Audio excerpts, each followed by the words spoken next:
Guys, welcome. Today I'll be showing you how we can change the background color of any image. So here I have a background picture with a background color of blue and I want to change it to white color.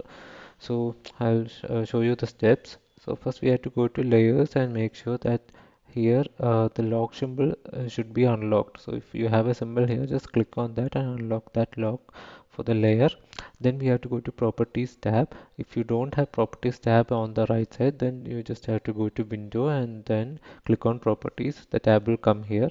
After that, if you scroll down, you are under quick actions, you'll be seeing remove background option. Just click on that and yeah, after clicking on that, the background will be auto selected and removed.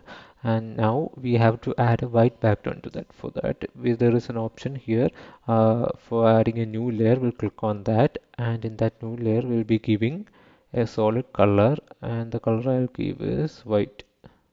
I'll select white color and click OK. And I just have to drag and drop it below. See, it's this symbol, and now we have changed the background color from blue to white. Thank you, everyone.